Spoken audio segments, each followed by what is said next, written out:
Hey everybody, hope everybody's having a good night. I thought my monitor died on me. Freaked out a little bit, but it's alright, just came unplugged. Hope everybody's having a good Thursday night, live stream night. It has been a week already. Again, another week has passed. And here we are, Thursday night, live streaming, YouTube, and TikTok. Somebody on TikTok asked me to sing a song to them. I don't sing music much. Unless I got some karaoke and maybe a couple of drinks. Honestly, I don't need even drinks to do karaoke. I like to do karaoke. But I don't have a karaoke machine. So, hope everybody's enjoying their soon-to-be weekend, I guess. Try to get my hat straight. There we go. So how have you been, Jennifer Lego and Alicia? Alicia's here. My Alicia's here, and my YouTube Alicia's here. I got two Alicias now. My YouTube Alicia and my real life Alicia. Trying to think, it's a window. Oh, I know what it is. I haven't opened up my Skype yet. That's what window I'm missing. Let's see. SKYPE. There we go. Question about the service tactics with bed bugs? What's your question? Hey Jason, do you ever worry about bringing bed bugs home? I have brought bed bugs home. I killed them. It's happened. I don't worry about it. I just kill them. I have done it. First time in 23 years I did it. About 5 months ago, maybe. So, yes, I have done it. But I killed them. The thing about, see, I went over this in one of my videos before, where people are concerned about bringing bed bugs home. People who have had bed bugs before, they worry that they might bring bed bugs home again. There's always this constant fear in the back of their head that they're going to get reinfested. And the thing is I mean, I do this for a living. I kill bed bugs every day, all the time. And I don't really worry about it. I go into some pretty extremely bad cases. But I just kill them. You know, I treat the beds. I treat the baseboards. I know how to get rid of them. I haven't had any. You know, but yeah, so... You asked me, what did you learn not to do it again? Well, the thing is, there's always a chance that you're going to bring bed bugs home with you when you go into a house that's infested with bed bugs. The problem is that you have to understand it is something that could happen. You know, bed bugs are on the floor. They can get on your shoes. They can get in the cleats of your boots, and you can bring them home with you. They can crawl up your pant leg. They can, you know, there are ways they can hitchhike home with you. The way I believe they came home with me was they crawled onto the sleeve of my shirt, and I just didn't happen to catch it. It was just a baby. It wasn't a full-grown bed bug. It was just a nymph that I got home. So I'm real careful anyway. I've only had it done. I've had it happen once in 23 years, and it was just recently. And it was really because I was concerned about my wife. She was going through preterm labor with the baby. And I thought maybe that, you know, I just came home and threw my clothes on and we went out. I think we went out that day. The day I did the bed bug job, we went straight up to the midwife to talk to her about what was going on. And I didn't even think about coming in. Normally what I do is I'll come into the basement right over my shoulder over here. I have a laundry room that is accessible from outside. I come in that way. I throw my laundry in the dryer or the washing machine or whatever, and I go upstairs, I take a shower, because I just came home from exterminating anyway. I always like to take a shower after work. And so, you know, it's washing yourself doesn't matter if you got bed bugs or not. They're going to be on your skin anyway. Question about service taxes. These big companies want to treat all rooms connected with rooms with bed bugs in hotels. Is that necessary? Yes, it is. Yes, it is. Okay, so this is a perfect chance. Let's see here. I am going to show you why. Paint. Alright, so let's do this.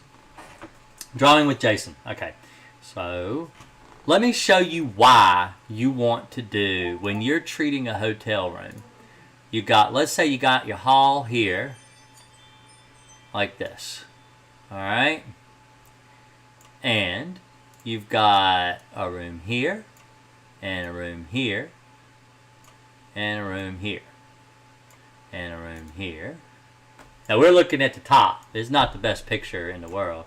And for those watching TikTok, I do a little bit on my YouTube channel where I show people, I give them, you know, a way to actually visualize. And so I draw with paint. It's pretty primitive, but, you know, it gets a point across. All right, so bed bugs will be in, and this is not perfect, you know. All right, so this is the door. All right, so bed bugs, let's say the bed bugs are in this room right here. All right, they're in that room. Okay, so bed bugs travel two different types of ways into the rooms next door. If the bed is up against the wall right here, and that's, of course, a bed bug bed, or it's against the wall right here, all right, then the bed bugs will travel, let's see, let's get a bigger pen, this way through the wall, and this way through the wall, all right?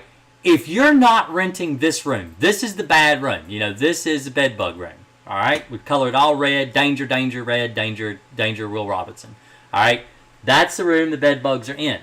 If you don't rent this room and you're a hotel owner, which most of the time you won't because you don't want to get sued by renting a bedroom that's got bed bugs in it, instead you're renting the rooms on the two sides. All right, so now these bed bugs in this room have nothing to feed on. They don't have any food. They don't have any people. And so what do? They go in next door. And now they've infested this room and potentially this room over here as well. All right, because they'll go across the hall. They'll go right across the hall in through this door, and then they're in this room too. And so you need to treat this room, this room, this room, and this room. And if they're upstairs and downstairs, you need to treat the room below this room too, and above it. So you've got a potential of 1, 2, 3, 4, maybe 5, 6 rooms just because they targeted this one bedroom right here. That is why you do it. You have to do it. Now, that doesn't mean you need to treat this room and this room as heavily as you do the target bedroom. You just need to you need to put repellents down to force them and keep them in this room. And honestly, if you have somebody that works for you that's willing to sleep in this room, let them sleep in that room to draw the bed bugs out. You know, pay them a bonus or something and let them sleep in the room to force the bed bugs out so that they'll die when they sleep in there. Because that will entice them not to go into these neighboring rooms and stay in the targeted room. I actually did have a customer that did that one time. They offered a bonus to one of their maids, and the maid was willing to sleep in the room overnight in the hotel with the bedbug-ridden room. So, you know. Hey, Jason, if you remove a wasp nest... Okay, let's see here. If you remove a wasp nest, do they come back and start a new nest? Yes, they do. What do wasp nests do you use? My monitor just flickered. I'm thinking this monitor is going to die.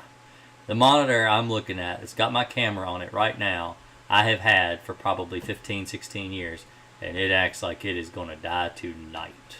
Which is good, because I want a new monitor anyway. That'd be great. I'm dead serious. It's like flickering. It's awful right now. It's awful. You heard me, right? Yeah. Anyway.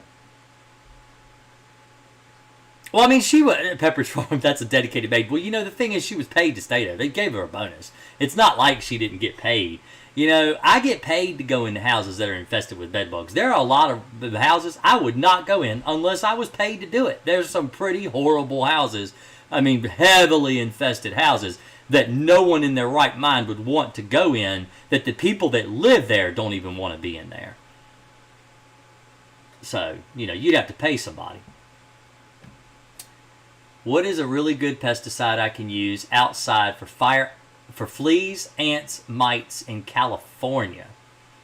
Outside. Well, I mean, there's lots of different pesticides you can use outside Normally I would recommend Alpine is a pretty good choice. I don't know if you can get it in California or not. They've gotten so restrictive on their pesticides out there. But Alpine's really good for ants and fleas. Now Mites, I don't know, but I know it works really good for ants and fleas. There are pesticides out there that you can use for mites that work really, really well. But anyway, I wanted to talk about something tonight about backpack sprayers. So I was, for those that don't know what a backpack sprayer is, let's take a look here. Let me pull it up here. Flow zone. Okay, so this is what I have. This is a backpack sprayer that I own right here. It's a 4 gallon, 5 gallon, whatever backpack sprayer. Pepperidge Farm just gave me $10 towards a new monitor, Alicia. I've been trying to tell her I want a monitor. She bought me a monitor for my birthday, and it is really nice. It is really pretty. But I wanted a second monitor to take the place of this crappy one right here. And thank you. Maybe she'll buy me one. But anyway, so this is the Flow Zone backpack. This is a great backpack. It's amazing. The problem with the backpack sprayer is, and let's do another one of these. This is a problem with the backpack. Now, not a lot of exterminators like to use them, but the problem is when you have a backpack sprayer. Let's say this is your nozzle. All right, it's gonna be the best chance, the best picture I got. Even if you do a jet stream, all right, you got a jet stream for targeted locations. All right, your jet stream that comes out of a backpack is like really wide and it splatters everywhere because it's got a lot of PSI behind it. All right, if you've got a B&G, which is what I use, it's got the little hole right here.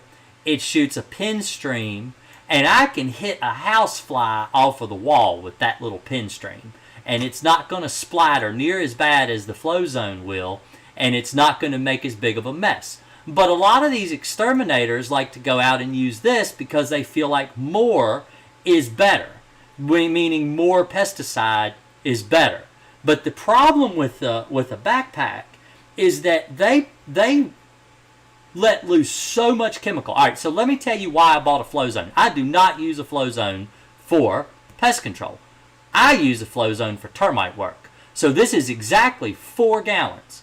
All right, so what I did was I took this handle right here off of my backpack, and I took the hose and I hooked up my pressure treating rod so that I could go in and do basements where I could not drag the hose through the property. So there are certain properties when you're treating for termites, you do not want to drag your chemical hose through the property. It could be that there's fresh carpet. It could be just that it's like, well, this specific office was a law office, and I didn't want to drag the hose through a law office to go into the basement to treat for termites. So instead, I bought a Flow Zone backpack and I hooked up a pressure treating tool in order to treat for termites in the basement. So I could put the chemical where the chemical needed to go and do it right.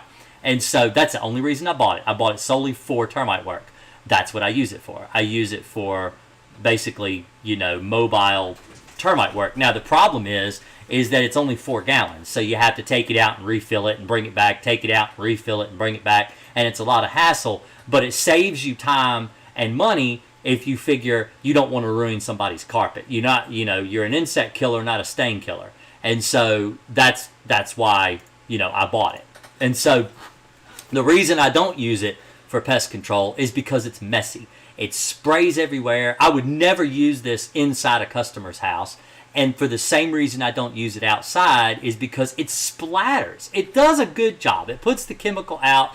And for like yard treatments and stuff like that, it's fantastic. But to use it for a house around windows and doors where you're worried about getting splatter back on the wall or on the window or the window pane, it's just not an option. But a B&G, if you've got it full and you've got it pumped all the way up as much pressure as you can get, a B&G will actually shoot almost 3 stories on a clear day. Yeah, as long as it's not windy, it will go up almost 3 stories, about 2.5 stories. I've been able to stand on ground level and shoot all the way up 2 stories and hit the peak of a roof to hit a bee nest out of the peak of a gable. So that's why I like B&Gs. They're pretty good, pest control tools. But I wanted to go over that because I did have a question about that. Somebody had asked me, and I told my wife I wanted to answer that on the stream because a lot of exterminators use backpacks because they put out a lot of liquid, and that's not the point of pest control. The point of pest control is targeted. You want to target your pest. Okay, so for the same reason that I don't recommend foggers is because when you use a fogger for pest control, the fogger gets pesticide all over the walls, all over the floor, all over the countertops, all over everything. In fact, on a lot of these fogger labels, it'll even tell you, come in, wipe the counters off before you even prepare your food or anything like that. You don't want to saturate all of your belongings, and the same thing outside. Just because it's outside doesn't mean you want to spray it all over the place. That's not how you kill bugs. Bugs hide in the cracks. Spiders, ants, crickets. In fact, it's really common to find ants coming out of a crack. Anyone who's ever had ants before in their kitchen, they come out of a crack. So you treat in that crack, you will kill the ants where they are. Roaches, they come out of a crack. Bed bugs, they go in and out of cracks. If you treat in the cracks and the crevices, you will kill almost 99% of all insects. The only ones you're going to have problems with are those that hide in the middle of the floor, like fleas. Fleas will burrow down into the carpets, and so you need to treat area for fleas. Cluster flies, ladybugs, stink bugs, they will come and swarm the wall of the house, and so you have to spot treat the wall of the house. That's the only thing you would want to use, maybe something like this, if you were going to do a cluster fly treatment or a ladybug treatment or something like that. But that's expensive. Most people are not going to buy that. And the reason I would, if you're going to buy a backpack sprayer, this is the only one to get. I would not get one of those hand pump. Oh man, those things are awful. This is battery operated. It pumps it for you. All you got to do is make sure it's got chemical in it and it will work. And you do want to spray walls if you're killing something like cluster flies or something like that. But you're not going to want to spray the wall for anything else. You're wasting pesticide, you're wasting money, and you're wasting time. So, what about a fogger for attics and crawl spaces? Now, for attic spaces, foggers are actually really effective for things like cluster flies, ladybugs, and stink bugs because those are the places those bugs like to hide. Crawl spaces, you're going to end up chasing the bugs up. So, a lot of foggers are highly repellent pesticides. The problem with a repellent pesticide is bugs they're repelled by them. That's the point of repellents. So when the bug is repelled by the pesticide, they're not going to want to be around it. So if you treat the crawl space with a fogger, while it will kill bugs that come into contact with it, it will also chase bugs away. And so if you've got a crawl space full of crickets or oriental roaches or spiders even, it will force them up through the floor, through the wall voids, and into the house, into the living space. And so, actually, one of the very first contracts I ever sold, I thought, I was big Mr. Big Money Bucks, I was 17 years old, sold my very first pest control contract for a year. I thought I had done something amazing. I was so proud of myself. The guy wanted me to treat his crawl space. So I did, because it's what the customer wanted. Customer's always right. Customer wanted me to treat his crawl space. I can treat crawl spaces, so I did.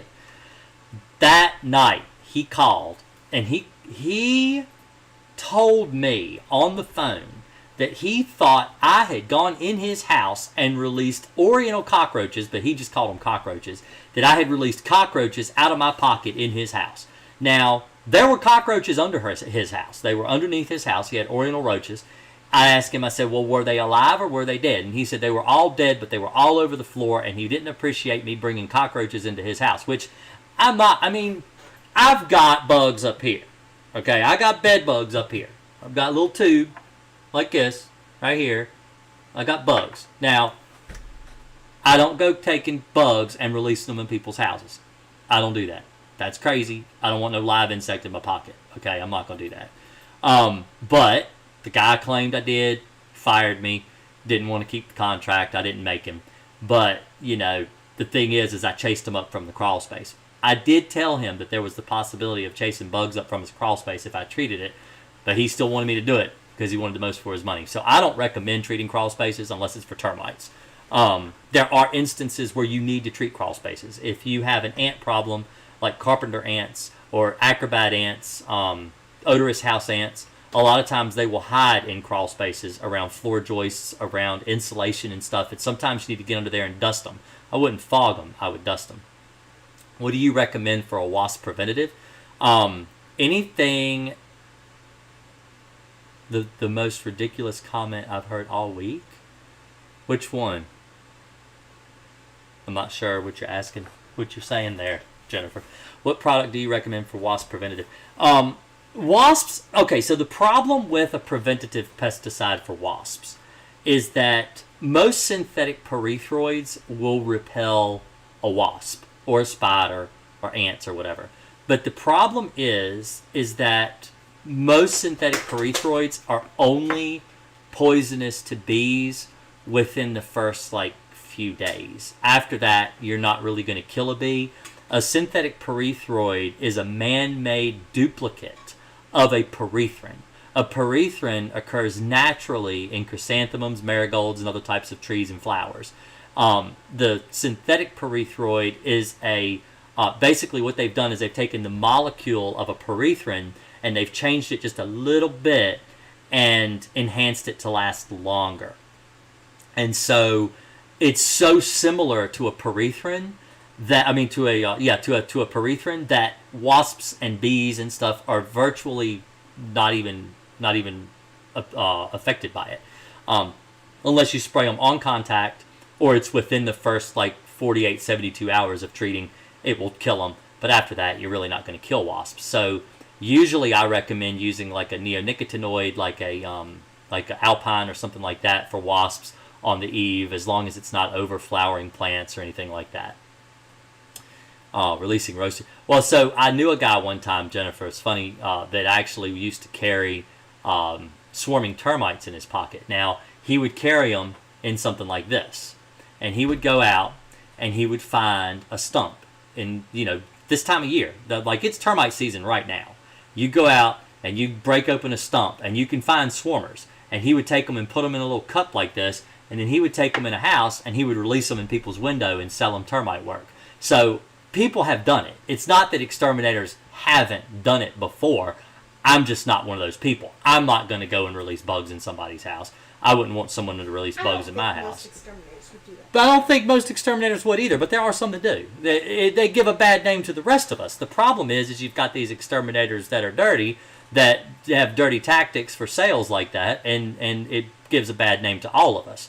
But that's not how all of us are. You can't paint us all with the same brush. The thing is you can't... All right, just like you can't expect every single exterminator to use the exact same chemical, you can't expect every exterminator to have the same tactics for sales either. We're not all the same. So let me check something real quick here. Let me mute that.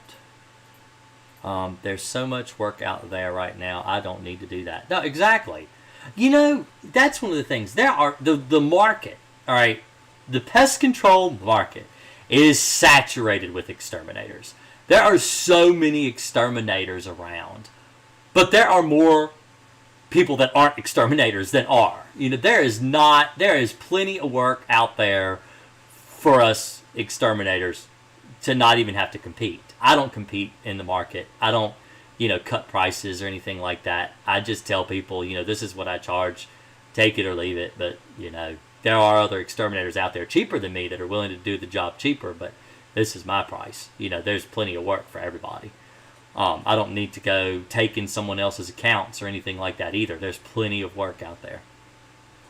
I'm a home health nurse. Is there an over-the-counter treatment for scabies just in case okay, so scabies is something that I am not really familiar with at all. I know that most people have to go to the doctor for scabies, and so that would have to be something you would have to look into and contact your pharmacist. The pharmacist may be able to give you something over the counter. They have things for lice like Nix and different name brand chemicals that you can buy for lice. They have different things that you can get for mosquitoes. They have all kinds of different salves and stuff like that you can use. For scabies, I have no idea. Thankfully, I've never been plagued with scabies, so I really don't know. But I would have to call my pharmacist and find that out. That's what you need to do. How long does it take for Alpine to start killing roaches? Immediately. You spray them, they'll die. Scabies is a skin mite. It's treated with a prescription lotion. Yeah, see, that's what I'm saying. That's what I figured. It was something. But the only way that I know is that prescription is you have to have for scabies. That's the only thing I know. Now, there may be some natural alternatives to scabies that you can use. But like I said, the only thing I would tell you to do is to call your doctor and call your pharmacist. That's what you got to do. So I wouldn't even recommend you doing all natural remedies. I'm not one of these people that believes in all natural pesticides. Well, in fact, because I know they don't work, and not all remedies do work. So I don't want you to get swindled by some snake oil or something like that. Actually, I had a guy. Where was that comment? So on one of my videos, I had someone call me out.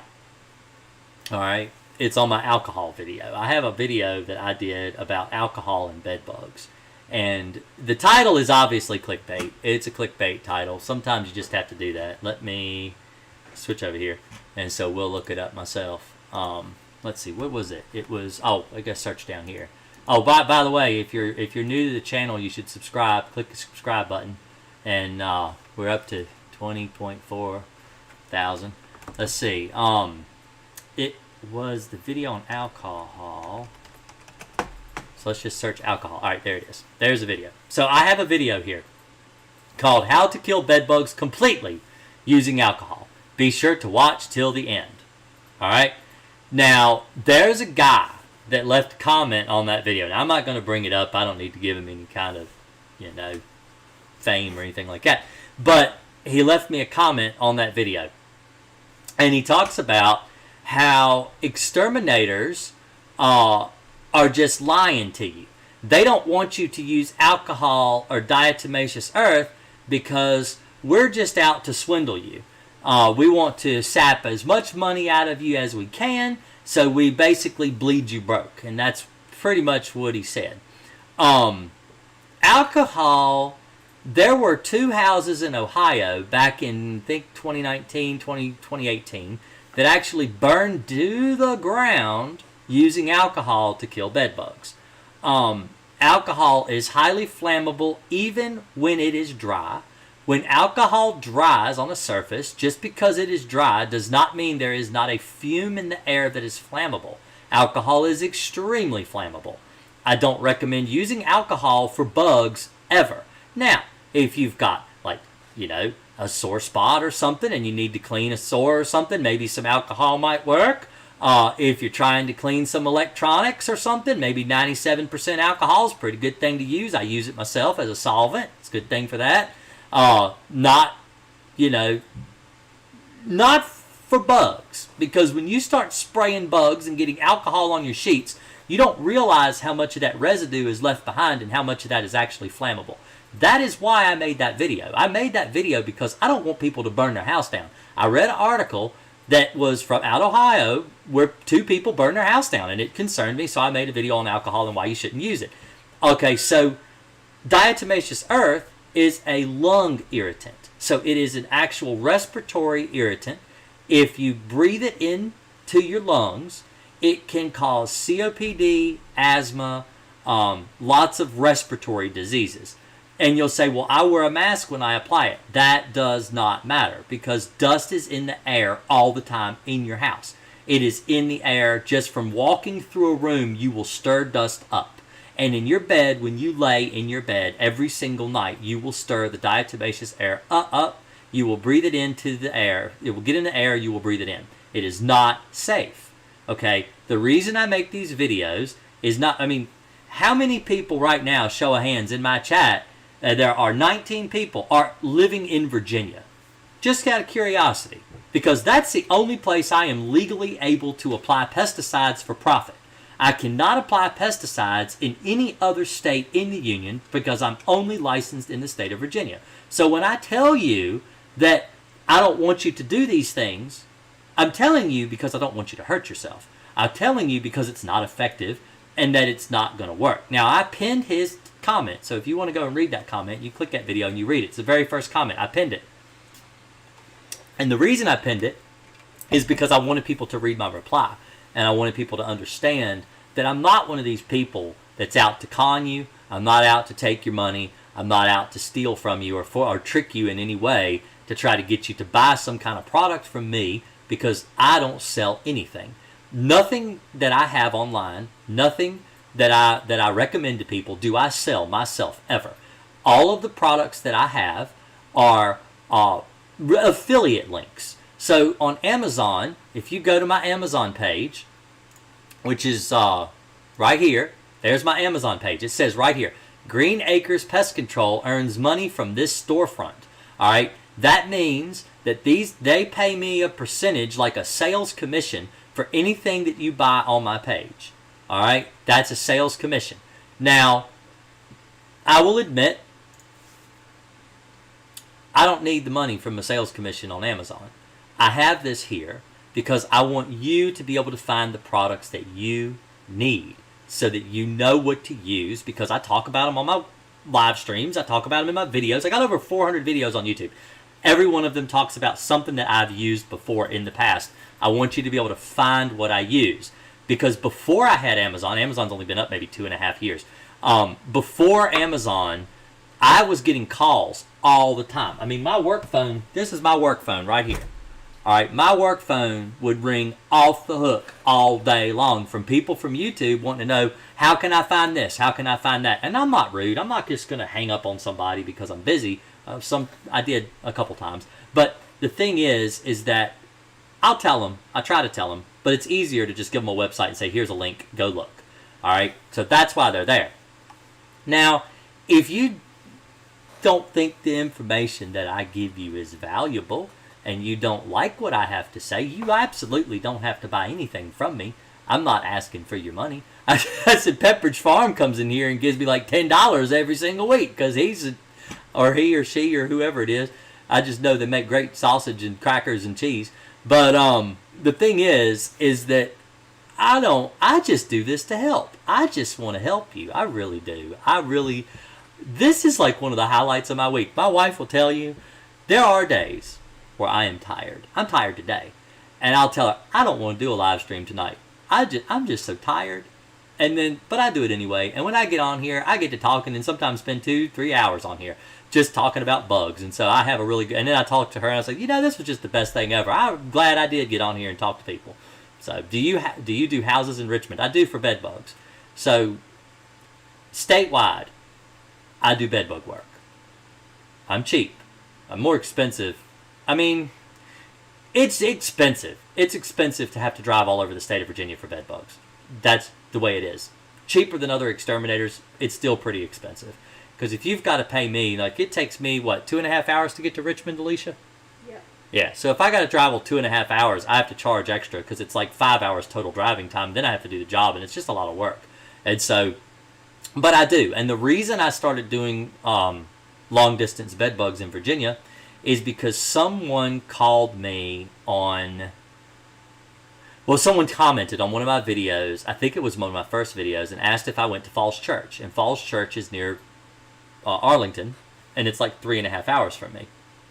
My wife's grandmother lives in Falls Church. So I told him that I would come up there and visit her grandmother, and then I would go and treat his house for bed bugs. And I did, and I killed his bed bugs. And when I got done, I came home and I told my wife, and I said, that guy had competitive quotes from lots of other exterminators, and not a single one of them was under $4,000. And it doesn't matter what type of treatment. They were all actually chemical treatments he was getting quoted for, one-time treatments. And for $4,000, I said, I drove up here and I did it. And I about broke even, honestly. But the thing is that's our highway robbery. There's no reason for a local exterminator to charge that much money for a liquid application. That's just ridiculous. So I started doing long distance bed bugs all over the state then, because I'm a one-man show. I don't have a whole lot of money tied up in trucks. I don't have a whole lot of money tied up in employees. I don't have a lot of money tied up in advertising. And I can afford on weekends, Weekends is when I do my long distance stuff. I can travel all over the state. And since I started doing that, the prices in Northern Virginia have plummeted for bedbug work because I'm taking their bedbug work. Yeah, I'm going up there and sometimes I did 5 bedbug jobs in one day, and I regretted it. That was a lot. I hurt myself. I had a sore back for like a week. But, up in Northern Virginia, I went up there over a weekend and I did 5 jobs in one day. So, hi Jason. Do you do your hour consult over the phone? I don't have an Apple phone or Skype. I can call you. What? Okay, so I do telephone consultations. I don't promote this, but I hate to promote this. But let me show you what I do. So let me show you, because I got asked. So if you go to, let's just go to my videos and let's go to a recent video. All right, this is my most recent video, Bed Bugs and the Difference in Pest Control Companies. So let's click this video and let's pause it. All right, scroll down, click Show More right here under the description, and then schedule a time to talk to Jason here. So if you click this link, it will bring up a list of consultations. This is what I charge. It's not cheap because I have to give up time to spend with my family, and this is just what I charge to do it. Or you can come here live every Thursday night. It's live, and I'll answer your question. But so I'd offer FaceTime consultations here. Now, I ain't going to take off my clothes. I'm going to get that out right now. I ain't going to take off my clothes. Don't think it's one of them types of shows. But anyway, some people learn through graphics, and so I offer to, do FaceTime. But that's FaceTime, and you can click that, and you can book a time with me. So what happens when you click this link right here? Let's say you want a 45 minutes, and you click this. All right, these are the days I have open. And it's got time slots listed as the time that I have open. All right, it's from 7, I think, until 8:30 or 9, something like that is the only time I have blocked open. It's the only time my wife would allow me to give away. So those are the time slots I've got available. All right, when you book a time slot with me, it will give me your phone number. When that time comes available, I will call you. Now, I can FaceTime you. If you do the FaceTime thing, I can do that. But FaceTime is, Apple. So if you want FaceTime, I can do Skype too with the camera, and I just sit here at my computer like I normally would. But just so you know, that's what I do. Not something you have to do. Like I said, that's why I do live streams, to try to show you that, it really isn't about money, but it is my time. And for me to just give you time out of my day, I have to get paid for that. That's why I do it. Are you familiar with mite infestations? I am. There are a lot of chemicals you can use for mites that are very effective on mites. I try to be a little guarded with the pesticides that I recommend because I don't want people to use them on their body.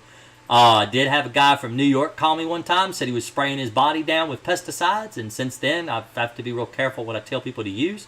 But there are a lot of pesticides out there that are actually very effective for mites, but you have to call your farm store. So there are different types of mite infestations. You can get poultry mites, you can get chicken mites, there's lots of different types of mites that will attack you.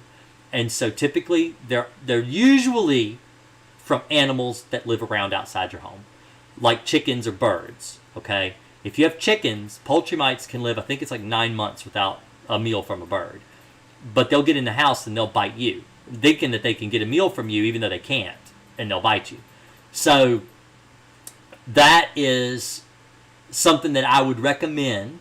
You go to like a Tractor Supply, Southern States, even if you can get the right person at Lowe's, at the garden center, a lot of times they know what to use and they can point you in the right direction. The reason I say this is because there are different chemical formulations for mites from the active ingredients. And that's the problem, is some are formulated for spiders, some are formulated for ants, some are formulated for mites. And so you need a miticide. It's called a miticide. And that's why I usually tell people just to go to a garden supply, farm supply store and ask them. They usually know what to purchase. Tell them you have poultry mites or something similar, and they'll point you in the right direction. Do you deal with springtails in the bathroom? I do. Springtails are attracted to moisture. They're attracted to mold and mildew, and they will eat those kind of things. And so it's real common to find them trying to get into bathrooms if there's ever been a leaky toilet or a leaky tub. Maybe the kids take a bath every day and turn it into an ocean like my kids do. And it gets into the wood and it causes the springtails to come in. If you get rid of the dry rot, the springtails will leave your bathroom alone. Jason, I'm from the UK. Would you recommend throwing away carpet suffering from bed bugs for a year now? My firstborn's due soon. I'm worried for him or her. I would not throw away your carpet. Bed bugs don't live in the carpet. Bed bugs live next to the baseboards. So, like I was talking before, they like to go in a crack.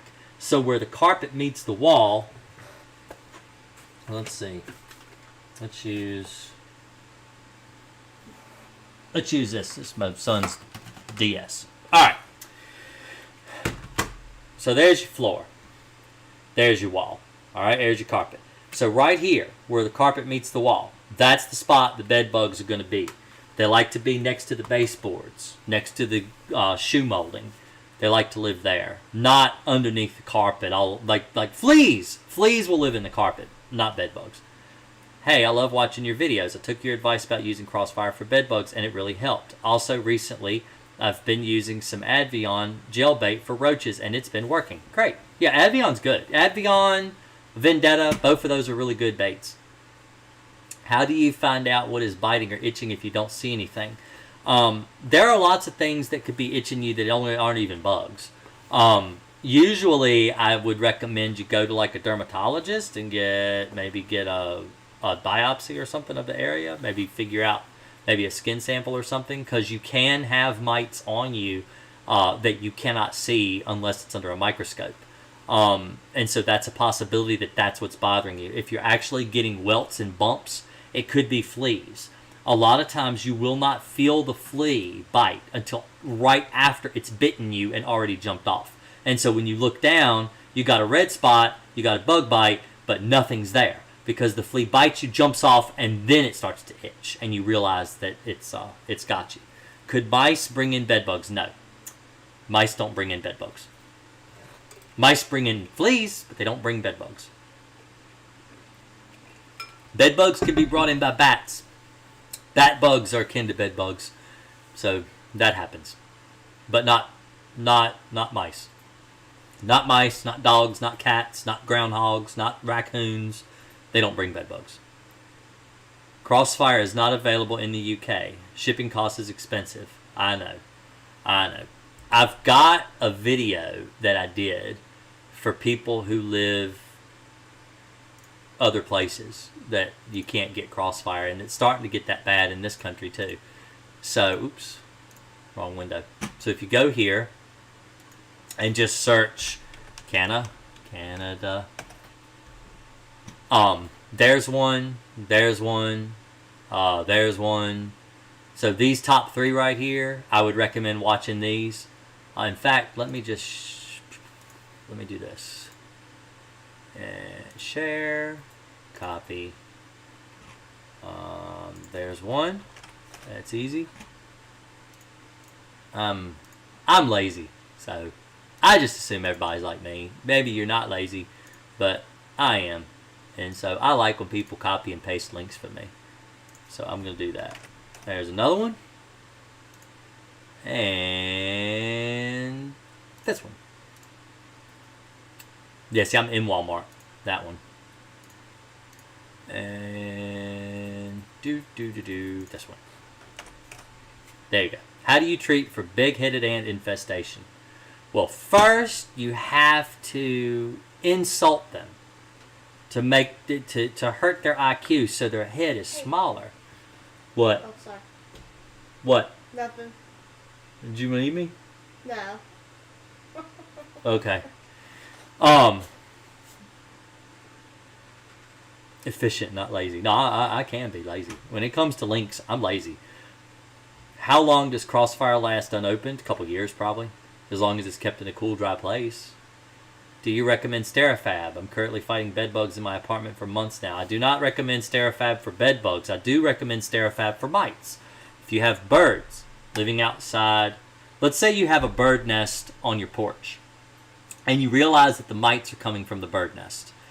You get rid of the bird nest, get rid of the birds, they're gone, and then you clean the area with Sterifab. Sterifab will kill the eggs from the mites, and it will kill live mites too. So I recommend that for mites, but I don't recommend it for bed bugs.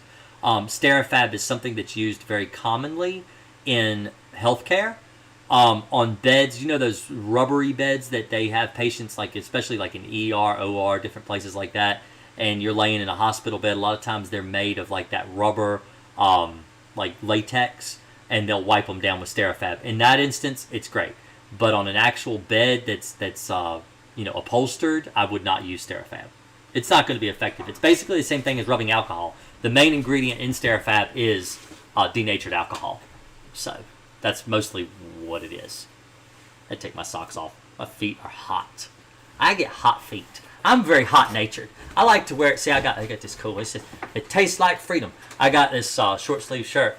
Cause I wear short sleeve shirts all the time because I get hot. I get really hot. My wife likes to take her cold icicle feet and put them on my back at night in the bed because I'm hot. She said, "Oh, you're so warm." And I'm like, "Oh, you just stabbed me with daggers." Daggers made of ice, and it's miserable. And her hands, and her arms, and her back, and her... Oh, have you ever seen that? Is it Jeff Foxworthy that makes a joke about turkey butt? That's what my wife's got. She's got turkey butt. Really freezing ice cold. Make you jump out of the bed. I think it's Jeff Foxworthy that makes that joke. It's pretty funny. I like Jeff Foxworthy. He's funny. He's my people.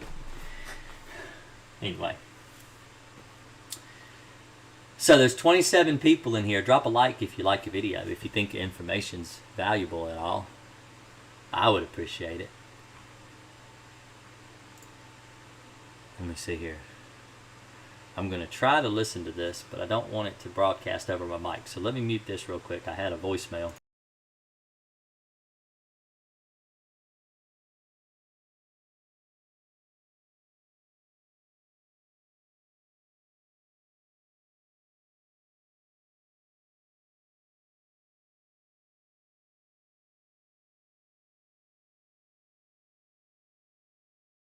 Now, I'm glad I didn't play that over my mic because she gave out her phone number. Ask if I do service in New York, and I don't.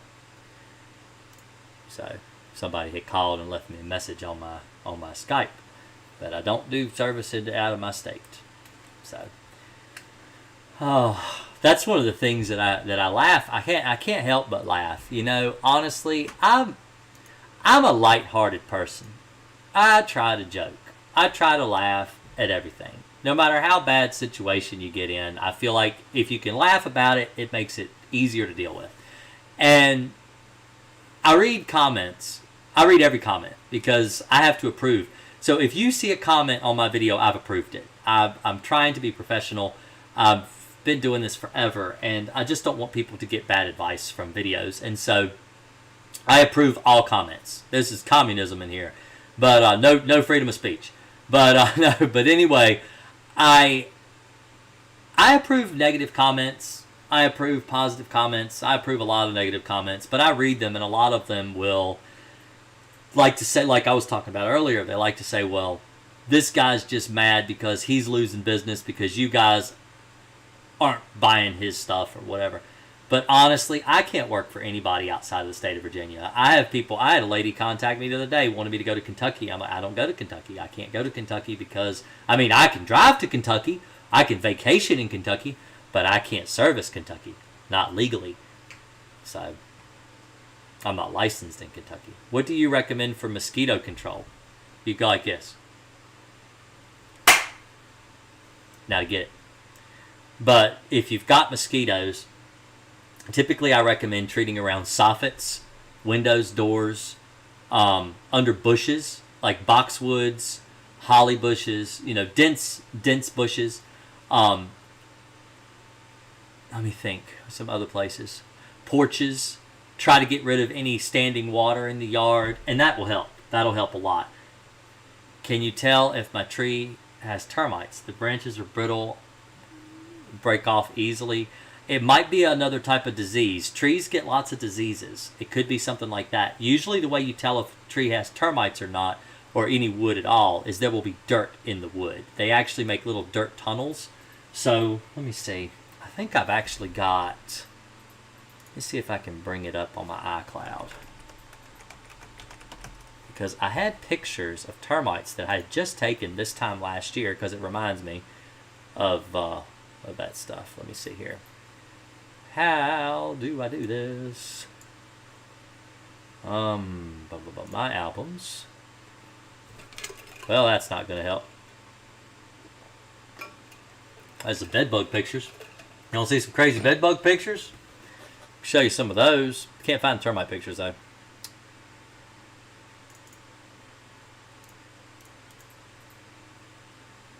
Here's a picture. It's a pretty cool picture. Let's see here.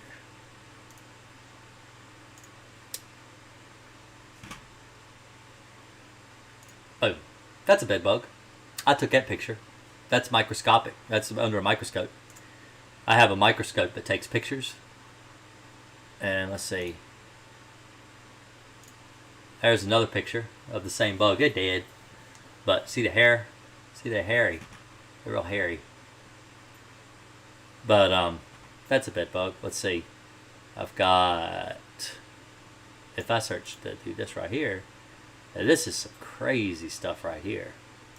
Oh, those are videos. There you go.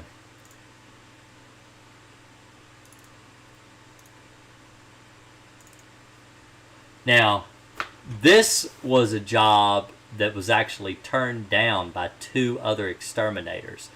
This is after I had sprayed. I had already treated these and killed them. But you could actually take a child's shovel and actually scoop them up out of the metal track of this bed. There was so many bed bugs. You can't tell from the picture, but this carpet right here, those like weird kind of changes in the color, it's not the carpet itself. It's actually bed bugs that were dead all over the floor. But yeah. And so anyway, there's some bed bug pictures. I've got pictures of Finley's birth. I don't think Alicia'd let me show those though.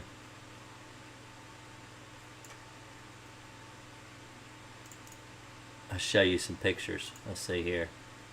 This is... I've been reminiscing today. That's my daughter. That's Emma. She will be 9 in a week. That's Emma. She's so sweet, isn't she? I've been reminiscing about my kids. You know, children grow up so fast that she was so little that I had her head in my hand and her feet would barely touch my elbow. And she was just the littlest thing.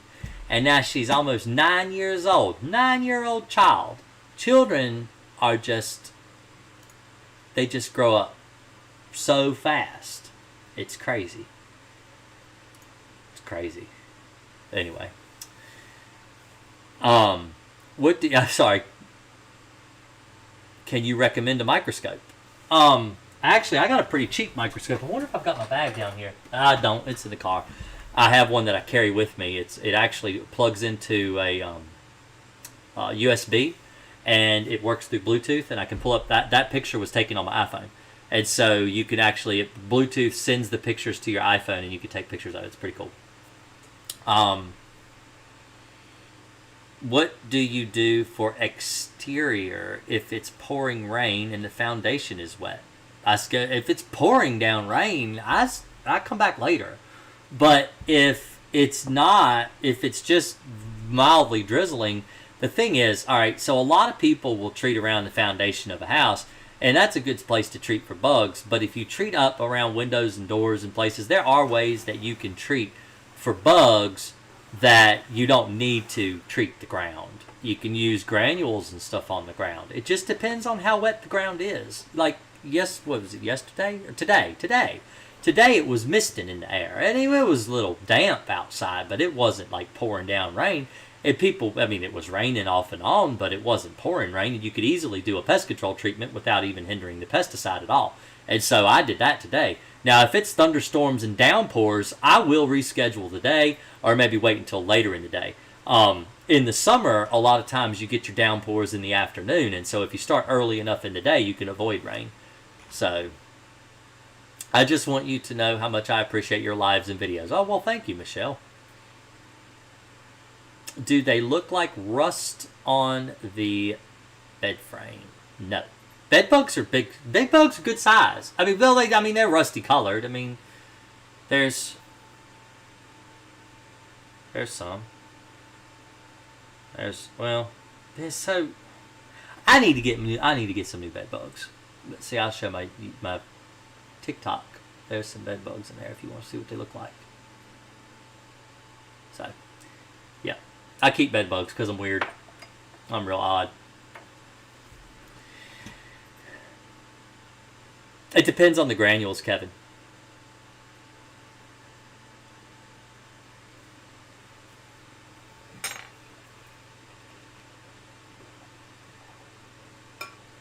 Is Primo Guard the strongest thing to use for bird mite scabies? Please help tell. All right. So let me explain.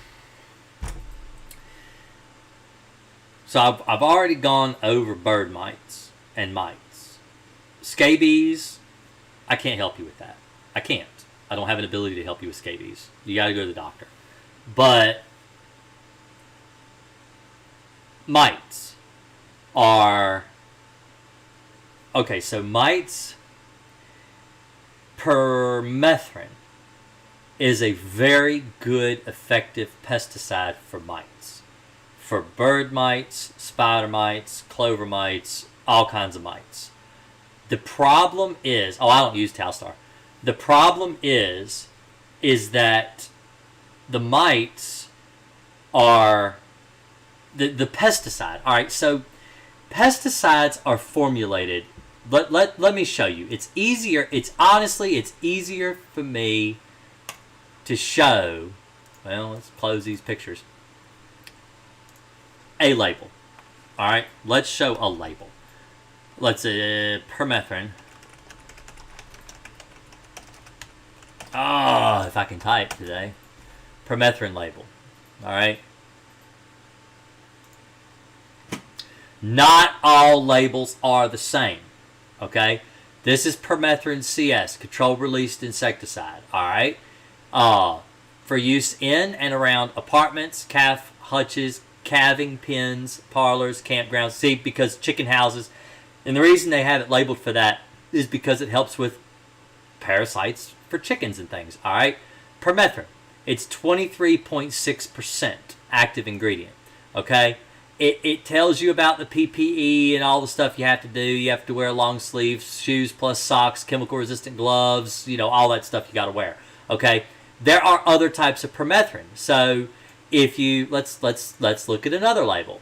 All right, let's try this one. All right, this is 36.8% permethrin. So this is a different formulation than what we just read. All right, for control of subterranean termites. I wouldn't recommend it for that, but for use by individuals, firms licensed, registered by the state, apply termiticide products. So the thing is, this is 36.8%. That's completely different formulation than what we just looked at over here. And so the reason that I don't like to just tell people that permethrin kills mites is because people will go out and just buy anything and they don't read the label first. And you need to read the label to make sure what you're buying is actually what is going to work. Because if it's not the right formulation, it will not work. It will not work. You have got to get the right formulation or it will not work. Or you'll end up hurting yourself because you're misapplying it. And so I want to make sure you're safe and do it right. That's why when I tell people to go to a farm supply store, look on the shelf there or ask somebody to help you find something for mites, for bird mites, Bird mites is what you want to get a pesticide for bird mites, because the bird mites are more than likely what you've got. If they're biting you and they're bothering you really bad, they're probably bird mites. Most of the time, that's what it is. A bird can get in your attic and die, and you can get bird mites from it. They can nest on the side of your house. You may not even know they're there. They can nest in your gutters, and you can get mites from birds nesting in and around your house. You need to keep birds off your house. You need to sanitize the places the birds have been living in, like with Sterifab, and you need to treat with something like a permethrin to kill the mites. That's what I recommend. That's what works. Now, in a video that I made about bird mites, which you can find that too if you go onto my YouTube channel and you search Mite, there's bird mites right there. #1 video. How to get rid of bird mites. Okay? The pesticide that I recommend in that video is, I can't even remember now what it was. Let's see. Suspend. Alright? Suspend SC. That's what I recommended. I've got Sterifab, bird guards, all kinds of stuff to try to keep birds off the house. Alright? But Suspend SC is what I recommend. Now, the reason I recommended Suspend in that video is because it's for mites. It says right on the label it will kill mites. And so that's why I recommended it. Suspend SC is harder to find. It's easier to find Suspend Polyzone now. But Suspend SC is actually labeled for mites. And so you can use it for that. But, you know, honestly, you could just go to a farm store and ask them what to use, and they'll show you. Back to hotels. What is a good all-around pesticide to use? So for general use pesticides, I use Alpine indoors and Demon, something like that outside. But temperate, I guess, is okay. It's a bit of cloprid. It would probably be fine to use temperate for just general pests. But for bed bugs, I would not use it. Bed bugs have started to develop an immunity to it, and it's not as effective anymore on bed bugs.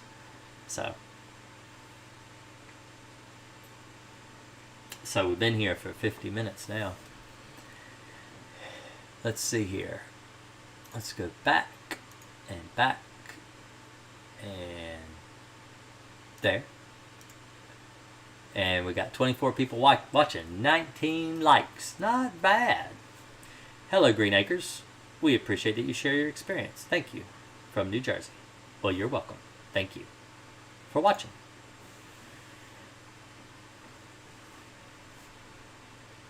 I just like to talk about bugs. I like my job. I joke with people. And I'm like, I like my job. I enjoy my job. So.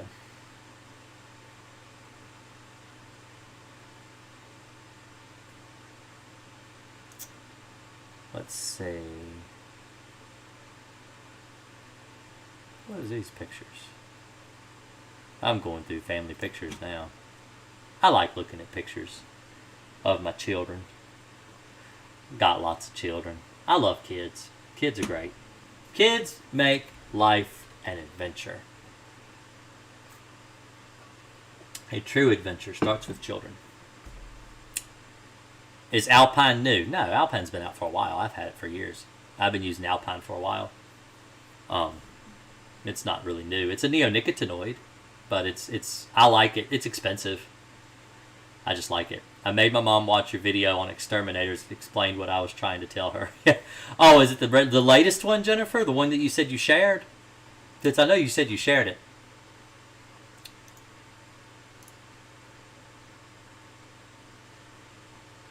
Are roaches coming more immune to yes? Oh, yes. Roaches have been immune to bifenthrin for a while.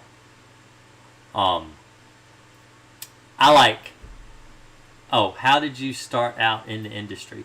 Well, when I was 6 or 7, I think I was 6. Pretty sure I was 6 years old. My dad had a house, and it had an attic hole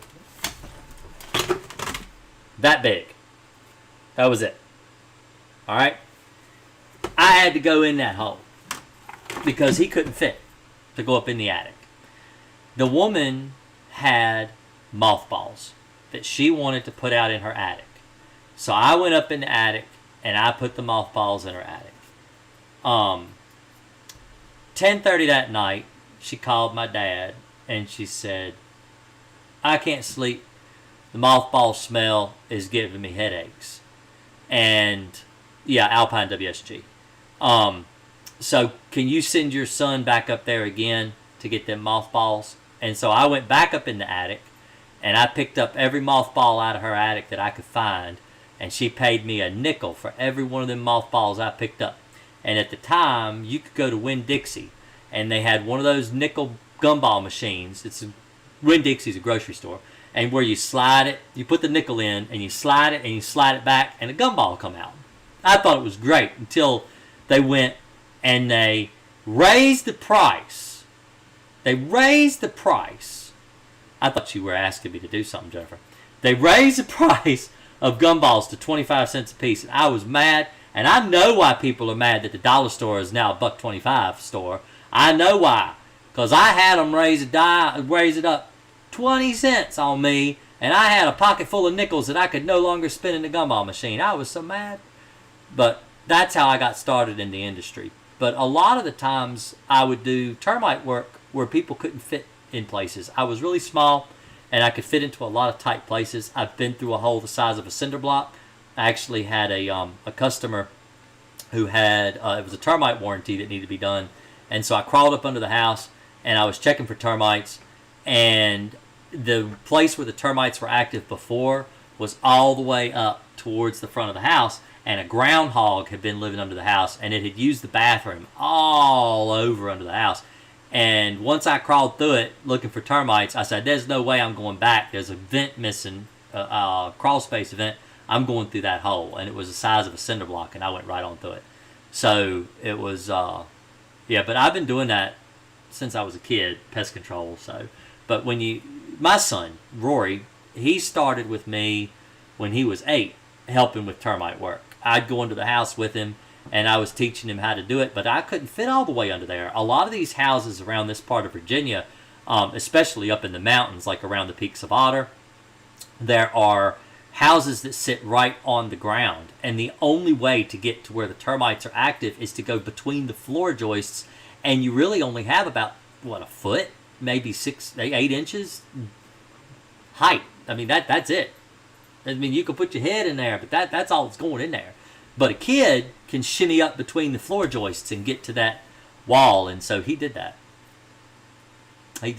So Rory's been working with me now for almost 10 years. It'll be 9 years. It was 9 years this year. It'll be 10 years next year. Can you feel bed bugs crawling on you? Not right now. I can't.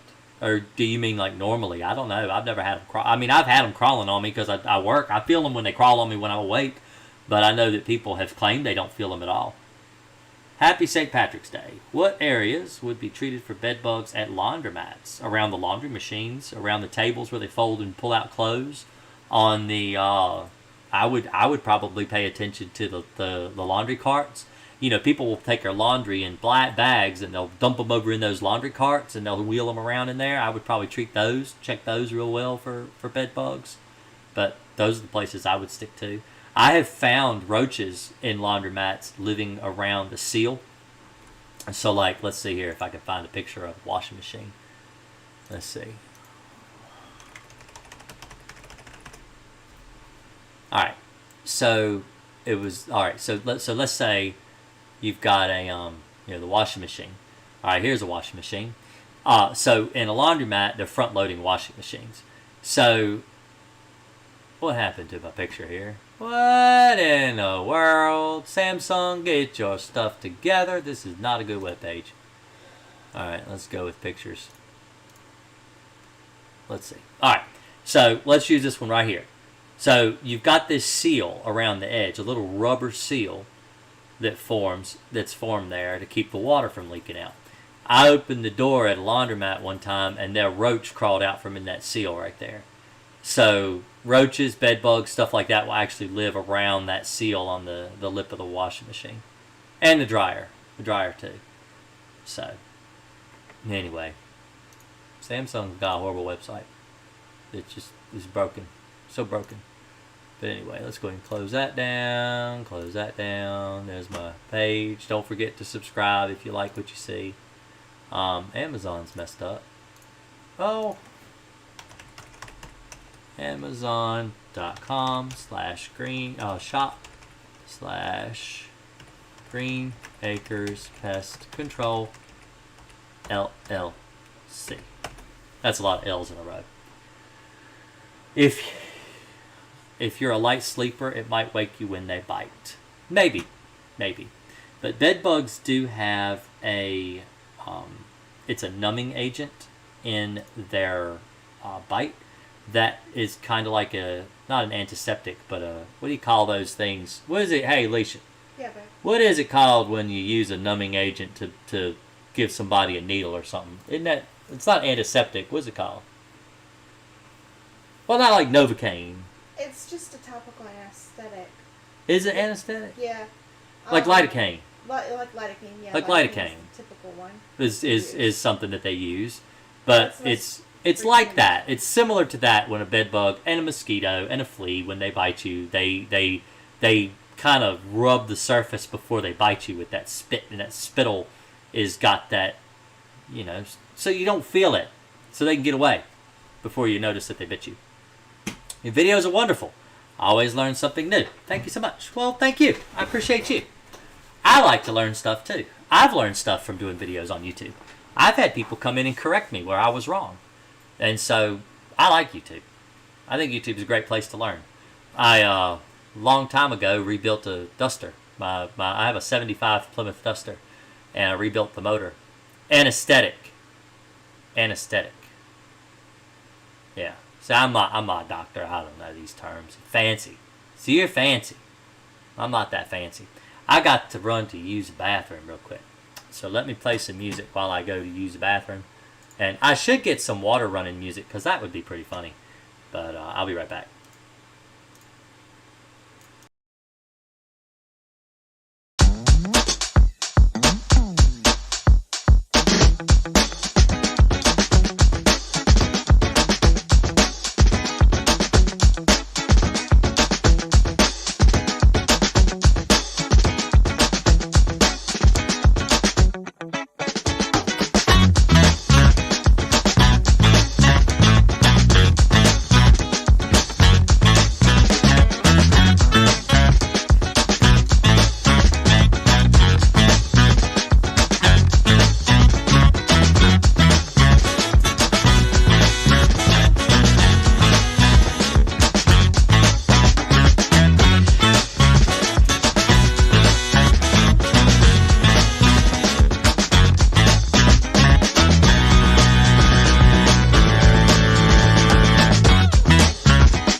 Goodness gracious, that's loud. Ooh, that's so loud. That's so loud. Oh, that's way too loud. Anyway.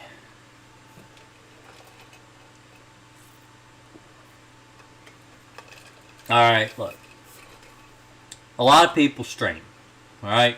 Streaming is something that has really picked up in about the last 5 years. There's streamers, they stream video games, they stream talk shows like this one. People stream all the time. I'm streaming on TikTok up above my monitor and my camera, and I'm streaming YouTube. Same time. Alright? They always tell you, stay hydrated. I drink, this is 40 ounces. It's almost empty. I've been drinking this the whole time tonight. So, in my earlier videos on YouTube, before I knew what the heck I was doing, I would just talk. And my throat would get sore. My throat would get dry. I cough. Sounded horrible. I had people commenting on my videos saying I had a horrible dry cough. I needed to get to the doctor to see about it, that it could be cancer in my throat. And so my wife said, you need to drink something and keep your throat wet when you talk.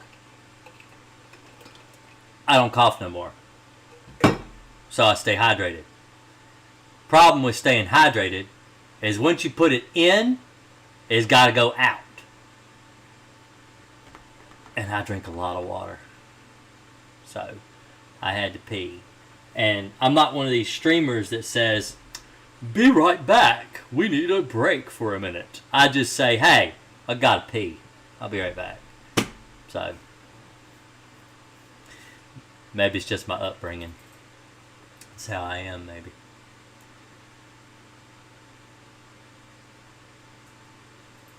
Anyway. Oh. I used to believe BRB meant bathroom break. It works. It should. It should mean that. Because usually BRB means bathroom break. I got to pee or poop or something in the bathroom usually. Or BRB, my children are killing themselves. Kids are rough. I love my children though.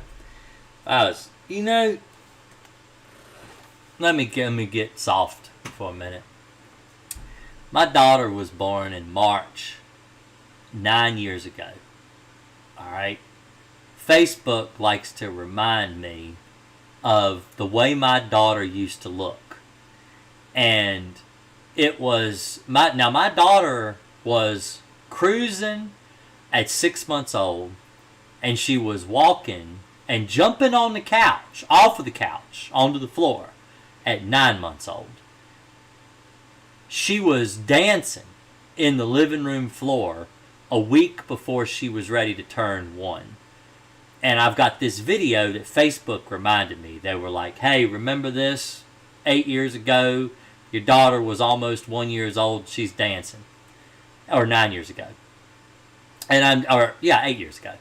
And I was just like, I've been crying. I get teary-eyed, awful, looking at these old pictures and remembering my little girl, and now she's 9 years old. And it's just, am I the only man? Now I'm a man, all right, and I can admit I boo-hoo like awful when it comes to my children, all the time.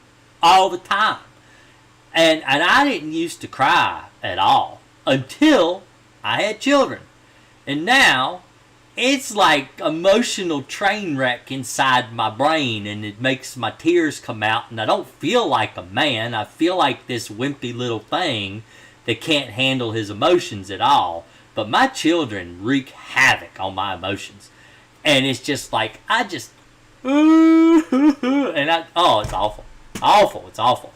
But she's my only little girl. She's my little girl. She's daddy's girl. But, it's awful. But I'd like to know that I'm not the only man that does that. Oh, are you going anywhere for vacation this summer? I don't know. My wife sometimes picks out a place around the 4th. I stay so busy in the summer, I cannot validate leaving in the summer. I just cannot do it. I'm so busy in the summertime that I can't. We went on vacation a few weeks ago. We were out in Florida last week of January. That was great. You know, you get away from the cold and you get down to somewhere where it's nice and warm. And I mean, it was 13 degrees here in Virginia, and when I got down to Florida, it was like in the 50s, 60s, and 70s. So it was nice. I liked it. It was nice to get away from, and then I did a live stream down there, and someone that was in my chat room was talking about how cold it was in Florida. So sorry you had to come when it was so cold. I'm like, cold? I'm in a short sleeve shirt out on the porch live streaming, and it feels good to me. It's 57 degrees. I was like, you can tell I'm not from Florida. But I very rarely go away in the warm months because I'm just so busy. I work all the time. I'm one of the only 24-hour pest control companies in this area of Virginia, and I'm the only one that will answer the phone at night. And so I feel bad when I'm not around for people. So I don't do those. Okay. Somebody wants to live talk to me on this thing. Let's see. Oh, power spray or backpacking for pest control service? Neither. I already went over that. I don't do any of that. That's a waste of money. And it gets pesticide everywhere and it's gross. I don't do that. Just wait till your baby has a baby. Expecting my first grandchild next month. That's what people tell me. People tell me wait till you have grandchildren. That's even better. And I'm like, oh, it's rough. I don't have kids, but when my little sister moved to California, I got teary-eyed. Yeah. Oh, man. The children, they get to you. It's so funny how things change when you start having children. It's crazy. And that is when life begins, is when you start having children.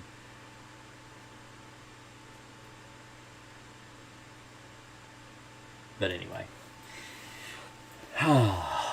Living. And spend as much time with them as you can, because they grow up too fast. You know, I had we did a camping trip one time. It was so funny. My wife, she wanted to go to Cherokee. So I'm 1/16 Cherokee. And she's like, well, you're a Cherokee Indian. You could even live on the reservation. You're 1/16. You could live there. You could go. You should go there. Those people are your kinfolk. You should go there. And I'm like, Alicia, it's just a tourist trap. No, it's Cherokee Nation. You need to go there. And so we camped the Parkway. We went up on the Parkway in Roanoke, and we drove all the way. We went through Pisgah, went to Mount Mitchell. It's just amazing. We went to all kinds of places all along the Parkway. It's the most fun camping trip I've ever been on in my life. It was just so great. I want to do it again. I can't wait to do it again. But we got to Cherokee, and we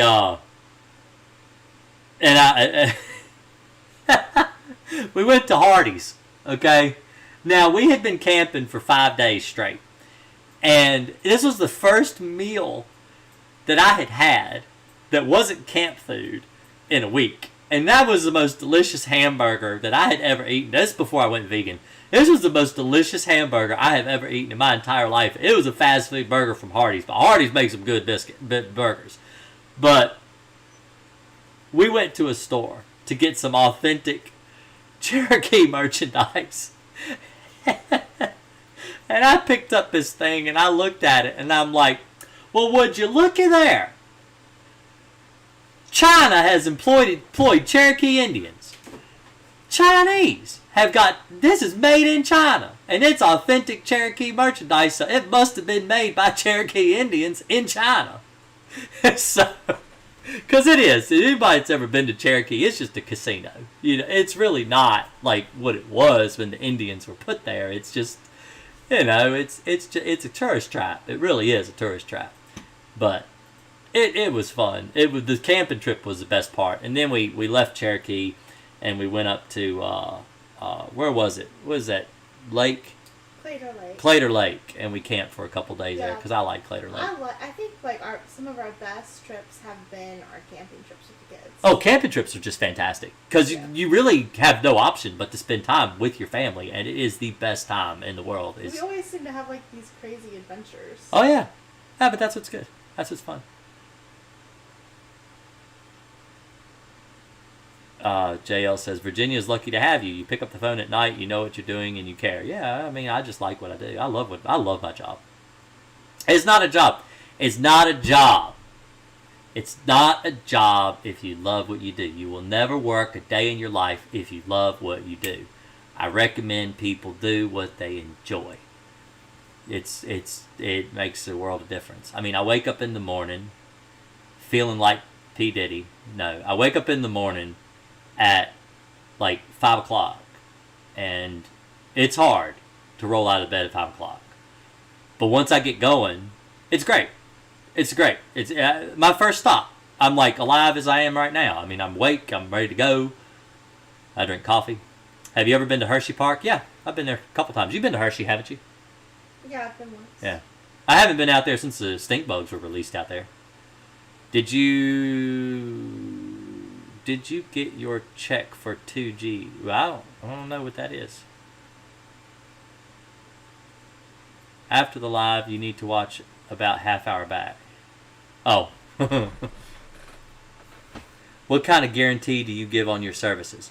All right, so guarantees are all right. So it depends on the service. So with termite service, you do a termite warranty. Every termite service comes with a year warranty that renews in the month that the termite treatment was done. So for example, if I did the termite treatment in March, then when March rolls around in 2023, I would go out, I inspect the house, make sure there's still no termites. If there are termites, I treat for free. If they want to extend the warranty another year, then they pay a price then, usually like 10% of the cost to treat the house, and then that renews it for another year. And so anytime in that year, if they have a problem with termites, they call me, I go out, I treat for free. I warranty my service. That's a warranty. Okay, so with pest control warranties work a little differently. So on an initial treatment, and I consider an initial treatment the first treatment and the first 90-day monthly. The reason I do monthly service is because bugs hatch. Every bug lays eggs. All eggs hatch on different intervals based on the bug. Like, for example, fleas are between 18 and 21 days. Roaches are between 28 and 45 days. And so eggs hatch at different intervals. If you're doing general pest control, you're covering more than just ants. You're covering ants and crickets and spiders, silverfish, all kinds of bugs. So you need to treat regularly for a few months to get everything under control. Once you get everything under control, I guarantee monthly pest control. As long as the customer has me come out once a month to treat the house, if they have any problems between visits, I go out for free. I don't charge them anything. I do callback service. That's what a callback service is. Quarterly services, bi-monthly services, I don't guarantee. That's a controversial thing. A lot of exterminators do guarantee it. I don't. I give discounted rates. I don't charge as much as the competition, but I also know what the chemicals are. I know how long they actually last. I'm not going by what the label says. If you believe the label and that the label says 90-day residue, well, then you believe that home defense lasts for 12 months. And anyone in their right mind knows, anyone that's ever used that stuff knows it does not last a year. Even though it claims on the label to last 12 months. What I have noticed in the 30 years I've been doing this, over 30 years, is that pesticides work best in the first 30 to 40 days. Anything after that, the customer sees bugs, the customer has bugs, the customer's going to have problems, and they're going to expect you to come out and take care of it if you guarantee it, because you're guaranteeing it. I can't guarantee anything more than what my chemical is good for. So that's why I only guarantee monthly pest control. So anyway.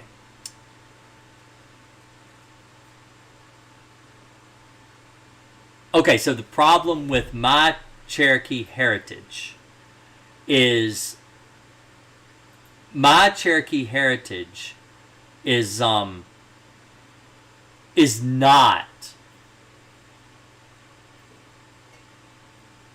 proven background.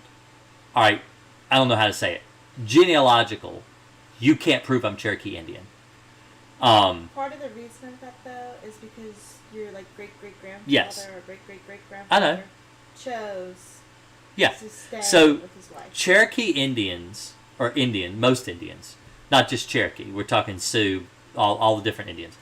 Most Indians are a matriarchal society, which means that if a man marries a woman from another tribe, he becomes that tribe.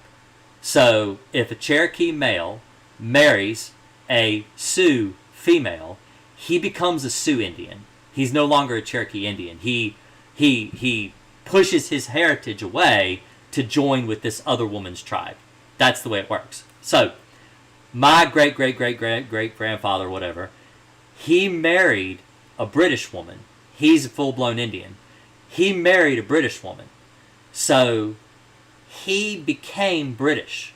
So when the census report came around and they started gathering the census, he was listed as a British man. So he did not have to take the Trail of Tears. He didn't have to lose his heritage at all. He's actually considered British, so he was able to keep his home, his land, and everything he had because he married a British woman. So he became British. So that's my heritage is Cherokee by blood, but not Cherokee through the Cherokee Nation. I can never be on the federal land. And so the reason I know this is because my aunt, my dad's sister, actually went out to live on the Cherokee Nation, and they would not let her because of what my ancestor had done by denouncing the Cherokee tribe. He was no longer considered a Cherokee Indian. So that's what happened to me. It's an interesting story. But anyway, it's funny because my grandfather and my grandmother, no one knew, my dad's parents, no one knew they were even married because my grandmother is a Reynolds, kin to the line for R.J. Reynolds, the cigarette manufacturer in Virginia. And because she married an Indian, they finally found out she was married to an Indian, and they actually ostracized her from the family because she married an Indian. But they had to keep it a secret for a long time. They lived separate for I think it was like over a year. They lived separate, even though they were married. They lived separate because they didn't want their family knowing that she married an Indian. So, but things were different back then. This was, that's a long time ago. Probably about almost 100 years ago. Almost. Yeah. No, not 100 years ago. 80 years ago. 70, 80 years ago. Anyway. Have there been bed bugs on theme park rides? I'm sure there have. Anyway, y'all learn all kinds of stuff from me. See, I tell people, I'm like, come on my live stream. Ask me questions. You can ask me about bugs or anything. I don't care. I'm an open book. I tell you all kinds of stuff. You want to know my social security number? Let me pull out my wallet. You want to see my serious?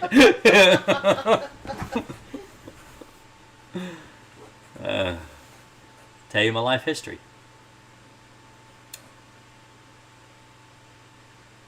But yeah, my wife, she's the one that did the genealogy on my family.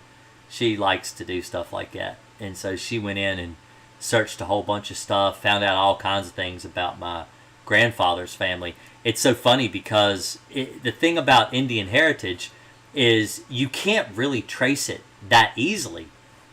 But British heritage you can.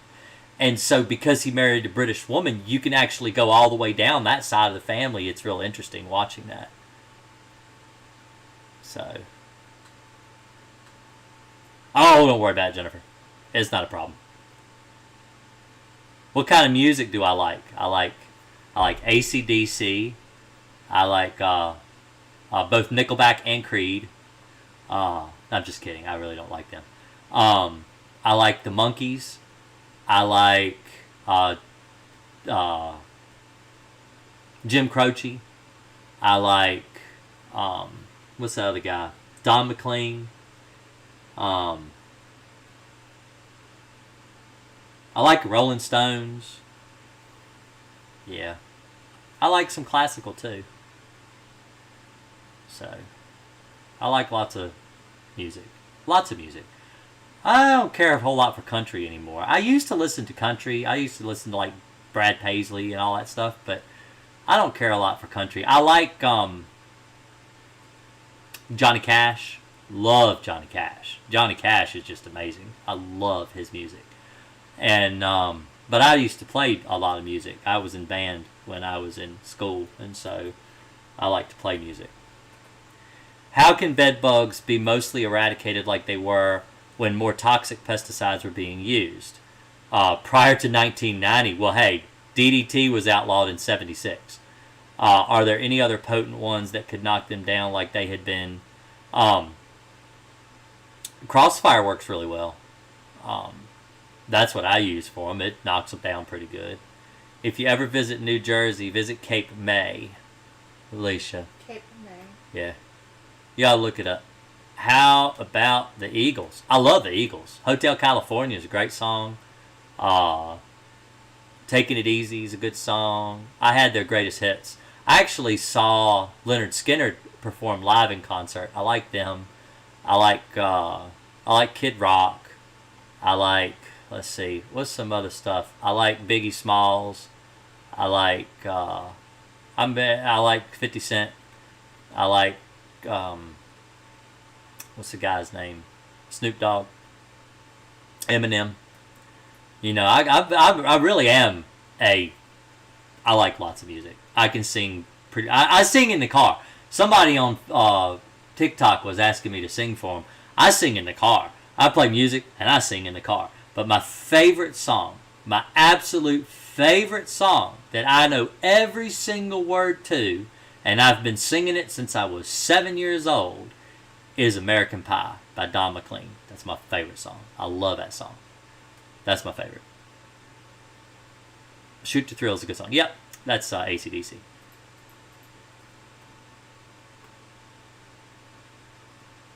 Yeah, if you follow the labels, Ricky, it'll kill your bed bugs. Jennifer killed her bed bugs.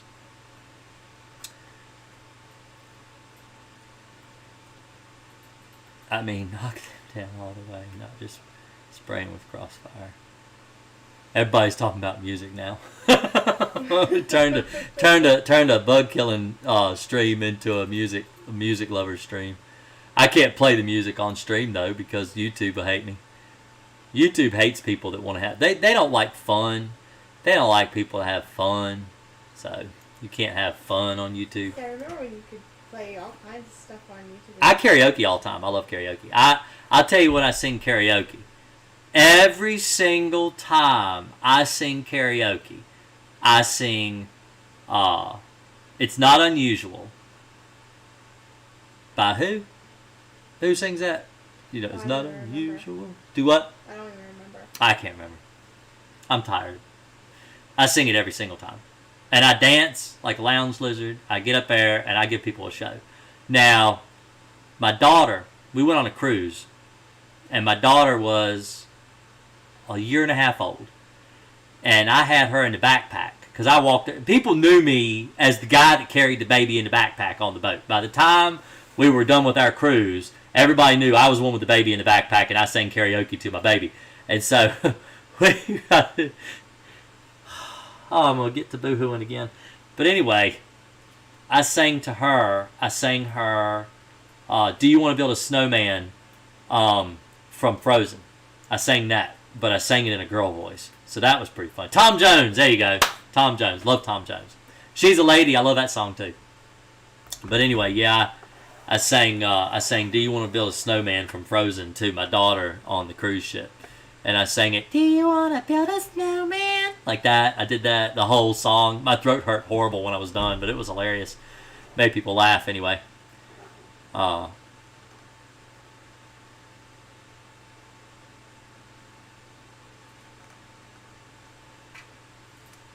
got an itchy spot.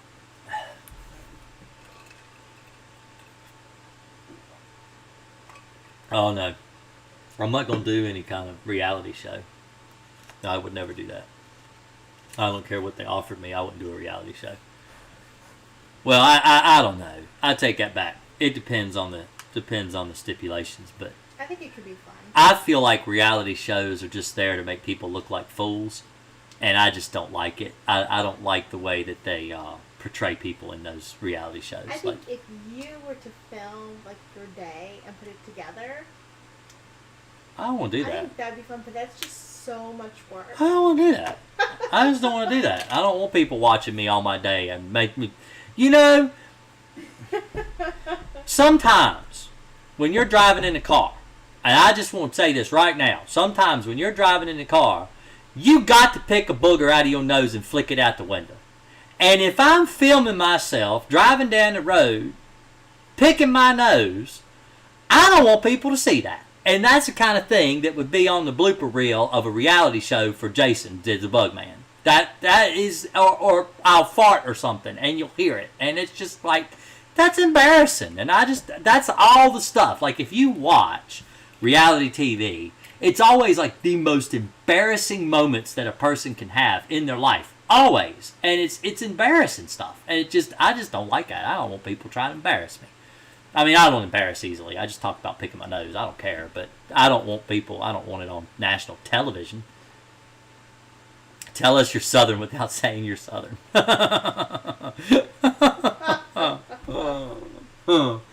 Oh, goodness.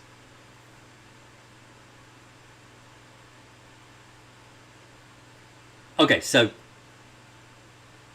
the reason that Crossfire is banned in other states has absolutely nothing to do with how harmful it is to you. I wanted to address that tonight. I am so glad you came in here, Ricky. So, Crossfire, there are families of pesticides.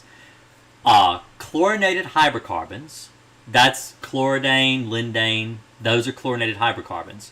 Organophosphates, like Durazban, diazinon, orthene, those are organophosphates. Bifenthrin, cypermethrin, permethrin, those are synthetic pyrethroids. They're families of pesticides, pesticides that are similar to one another.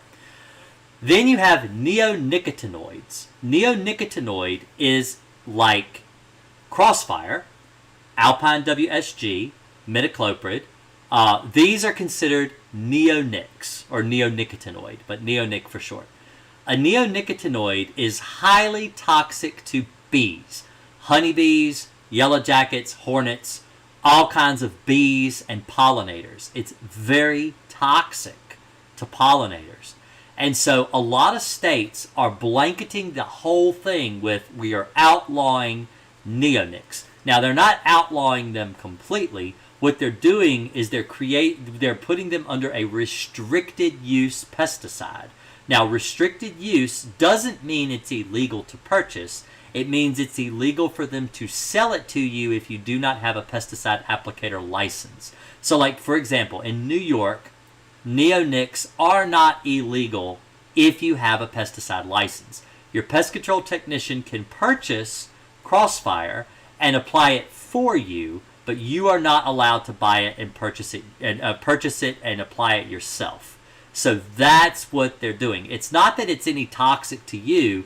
The problem is that people are abusing the chemical. They are using it in the wrong manner, and it's causing harm to bugs that they're not supposed to even be targeting, like honeybees. You know, when you spray for a wasp, let's say you have a wasp nest on your house, and you take Alpine WSG, which is a neonicotinoid, and you spray that wasp nest, and it drips all over a rose bush or a flowering whatever at the base of the house. And then a honeybee comes along and lands on that flower and drinks that nectar, and then flies back to its nest and spreads that pesticide all over the nest and kills the whole hive. So that's the problem with the neonic. Neonics are highly toxic to social insects like bees, ants, wasps, hornets, stuff like that. Highly toxic. Bedbugs. Bedbugs are social insects. They communicate with one another. Crossfire is highly toxic to bedbugs because they are social. They communicate with one another. They go back and they rub against one another and they spread it to one another. Alpine is highly toxic to roaches because they communicate with each other. They spread it to one another. So that's why they are outlawing it in different countries and also different states in the union. Not every state is like that, but some are. So that is why they outlawed it. Someone actually came in, I think it might have been on a TikTok video. I think it was TikTok. And they said, why would you recommend a pesticide that is being outlawed in states? And it's like, well, I don't care it's being outlawed. You know, it's not that it's toxic to you. That's not the reason. That's not always the reason. Sometimes they outlaw a chemical because it is dangerous to your health. But a lot of times it's not. It's for other reasons. So there's like tracking powder. Tracking powder is a good example. So zinc phosphide. Zinc phosphide is highly toxic. It's a very dangerous dust. Okay, you use it in rat burrows. What you do is you dust the burrow and you kick in the burrow, so when the rat tries to dig its way back out, it rubs its body through the dust, it licks it off its hands, it gets enough to kill it, lethal dose, from licking it off their paws. So that is why zinc phosphide is a restricted use rodenticide. It's a tracking powder. You can't buy that yourself. If somebody were to misapply that, they could kill a child or a dog or a cat. And so they do not allow that to be sold to the public. They only allow technicians to purchase it because we're licensed, we're insured. We're not going to misapply it. We could lose our job. We could lose our very way of life. We're not going to break the law. If we do, well, sue us. Put us out of business. That's what we deserve. That's what I strongly believe that that's what, someone that is going to harm someone's child or pet haphazardly, not paying attention to what they're doing, they deserve to have their license stripped. That's my personal, that's how I feel about it. Now I'm out of water. So, but yeah, that was a great question. I'm actually really glad that you popped in here, Ricky. I just came back from a cruise and I did high C COVID karaoke. My favorite is Jesse's Girl by Rick Springfield. Oh yeah, Jesse's Girl, that's a good song. I like that song. Jesse's Girl. Da-na-na-na-na. Happy birthday, Emma. I'll tell her you said that. She's not up tonight. I didn't let her stay up late tonight. She need to go to bed. You got your children. Sometimes you just need to put them to bed. So she need to go to bed tonight. She wanted to get up, but I didn't let her. I just said it was empty. It's just ice, and I drank it anyway. There is a pest control show out there called Billy the Exterminator. It's so funny because my dad's name's Billy, and Billy. It's not William, it's Billy. And he's an exterminator. And so when that show got live on TV, I said, look at this guy, Dad. His name's Billy the Exterminator. So, but I don't like producers trying to tell me what to do. I don't want it. One thing about these reality shows is that they always put these weird scenarios in front of people. Like, that would never happen in real life. Like, it just never, ever happens. It's like, watch. It's like, look, it's a dog, and he's walking in front of him, and he's licking up the chemical. Look at that. What is he going to do now? Oh, dun, dun, dun. Let's sell some Coca-Cola. That's basically, that's what the show would be. It would be like these stupid things that never happen ever. And then it gives people the wrong impression about pest control, and they think, oh, it's such a horrible, awful, deadly thing. No, it's not. It's really not. Billy the Exterminator is probably one of the stupidest shows I've ever watched in my life. And the guy goes out there and he does really dumb stuff. Like, really dumb things. And it's just for the show. And it makes us look like we're idiots. It's like, oh my God, I can't believe this. This is not. Oh. But they're very scripted. Well, Billy the Exterminator. Okay, let me tell you what he did. He went out here and he treated a church for termites. Okay? He took a chainsaw and he sawed through a load-bearing log. But before he did it, he jacked up the church with a car jack. Okay? He jacked up a building. A building with a car jack. And he got in so much crap for doing that he had to come back and do another show explaining that you never do that, because that was really stupid. But it's scripted. It's all scripted because people watch it and they're like, that's going to break that jack. That church is going to fall. It's going to break that jack. I can't wait to see that church fall and break that jack, because that's what you think is going to happen. And so people watch it. But it's stuff that would never happen. I mean, I would hope no one would be that stupid. I really would hope no one would be that stupid. That's so stupid. But anyway, I bought Crossfire for the first time. It seems to be working good. It does work really good. I love Crossfire. It's great. Any evidence these bugs go into the nose? Well, I mean, bed bugs go in. They'll bite you anywhere. They'll bite you on your neck. They'll bite you wherever they can get a blood meal. I mean, I imagine they might go in your nose. I don't know. They're not going to stay in there. If they do, they'll probably die in there. I mean, I just talked about picking boogers, you know, the snot and stuff. It would kill them. I don't think they're really. I don't think they're going to go They're there. scared of vibrations. Yeah, they don't like heavy They're gonna vibrations. not want that. That would be a sign of a really either a freak accident or a super. Oh, it would be a really bad infestation for them to do that. It would have to be. Yeah. Now, I will tell you that I had a customer breathe a bed bug in. Several. He had a CPAP machine that was sitting beside his bed that the bed bugs would crawl into. And then he would put it on his face, and he would have to breathe at night because he had sleep apnea. So he would wear his CPAP at night, and he actually had bed bugs breathe them in. It happened. So they weren't intentionally crawling in his nose. It's just when he turned the CPAP on, it shot him in his. He breathed them into his lungs. That's not good for you. Any evidence he's supposed to go? Okay. And then said, I love Thursday nights. Do they bite animals and birds? Bed bugs will sometimes bite animals. They will actually live around pet beds and stuff, but they typically migrate more towards a human. They like humans. That's what they prefer. But let's say you were out of town and you had a dog sitter come and maybe walk your dog for you while you were gone for a week or two.